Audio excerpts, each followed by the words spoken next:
Valmiki Ramayana, Ayodhya Kanda, Book number 2, Sarga 97, Roman numerals XCVII 97, Lakshman's anger. Thus Rama showed his love, the real, whose waters ran beneath the hill. Then resting on his mountain seat, refreshed her with the choicest meat. So there reposed the happy two. Then Bharat's army nearer drew. Rose to the skies a dusty cloud. The sound of trampling feet was loud, and swelling roar of marching men drove the roused tiger from his den. And scared amain the serpent race, flying to hole and hiding place. The herds of deer in terror fled, the air was filled with birds o'erhead. The bear began to leave his tree, the monkey to the cave to flee. Wild elephants were all amazed, as though the wood around them blazed. The lion opened his ponderous jaw, the buffalo looked around in awe. The prince, who heard the deafening sound and saw the sylvan creatures round fly wildly startled from their rest, the glorious Lakshman thus addressed. Sumitra's noble son, most dear, hark, Lakshman, what a roar I hear! The tumult of a coming crowd, appalling, deafening, deep and loud. The din that yet more fearful grows, scares elephants and buffaloes, or frightened by the lions, deer, are flying through the wood in fear.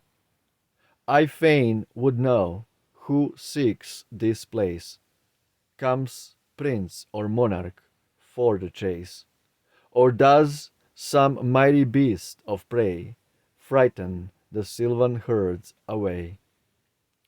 'Tis hard to reach this mountain height, ye and for birds in airy flight. Then fain, O Lakshman, would I know what cause disturbs the forest so. Lakshman in haste the wood to view climbed a high sal that near him grew.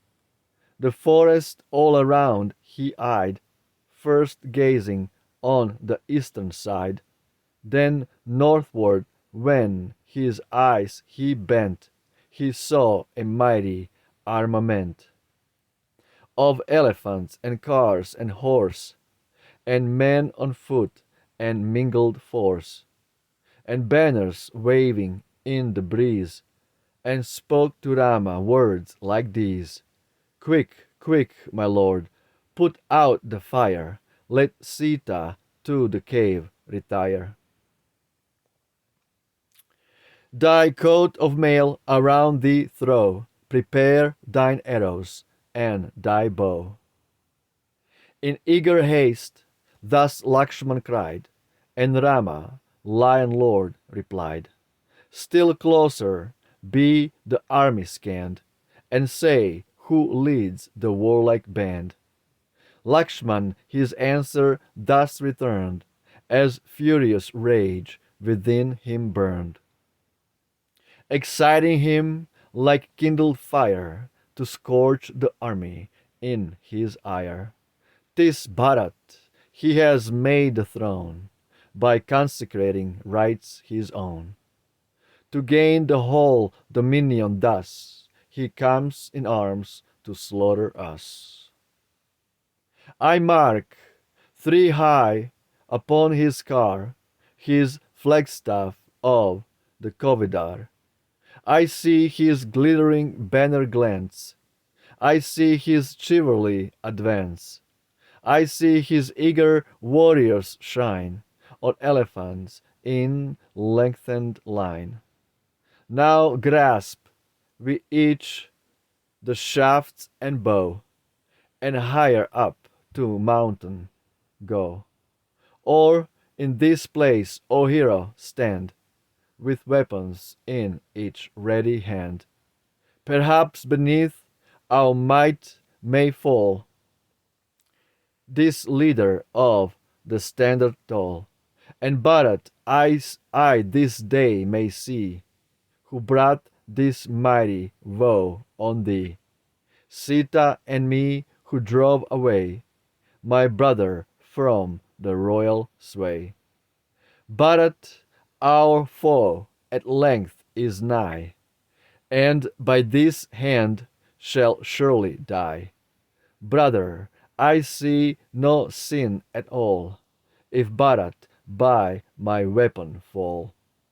No fault is his who slays the foe, whose hand was first to strike the blow. With Bharat now the crime begins, who against thee and duty sins. The queen athirst of royal sway will see her darling son today fall by this hand like some fairy tree, like some fair tree struck by an elephant slain by me. Kaikeyi's self shall perish too, with kith and kin and retinue, and earth by my avenging deed shall from this mess of sin be freed. This day my wrath, too long restrained, shall fall upon the foe unchained, mad as the kindled flame that speeds, destroying through the grass and reeds. This day mine arrows keen and fierce the bodies of the foe shall pierce. To the woods on Chitrakuta side shall run with torrents crimson dyed. The wandering beasts of prey shall feed on heart-cleft elephant and steed, and drag to mountain caves away the bodies that my arrows slay. Doubt not that Bharat and his train shall in this mighty wood be slain. So shall I pay the debt my bow and these my deadly arrows owe. Wow. Absolutely wow. Beautiful footnotes. 2071. Some Latin term nobody knows. A species of ebony. Whatever. Absolutely beautiful chapter. Translation by Mr. Ralph Griffith from Sanskrit to Old English. Beautiful Old English. Talks about finally the trio Lakshman, Rama, and Sita are noticing that an army is approaching, a big army, and they found out that Bharat is the one who is leading that army towards them. So Lakshman doesn't know what's happening, and he thinks this is really intimidating, and he thinks they should get ready for the fight.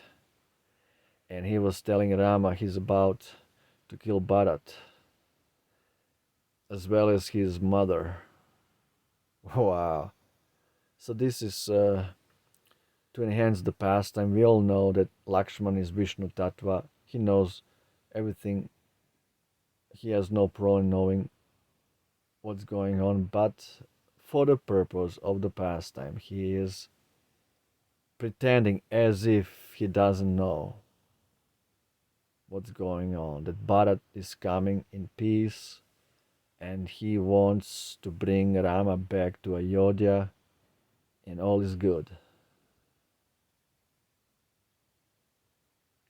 Absolute beautiful description. And the way Lakshman talks to Rama is so heroic, so beautiful, so respectful.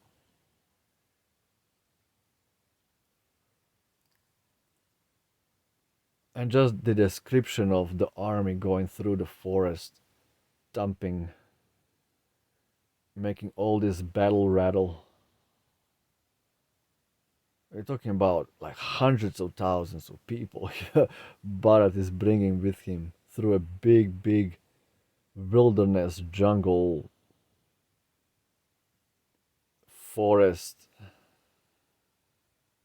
Everybody is getting scared. All the animals are getting scared. Rama is wondering what's going on. He's asking Lakshman to go see. Lakshman climbs a tree. He finally sees this big army approaching up high in the mountains. Rama is also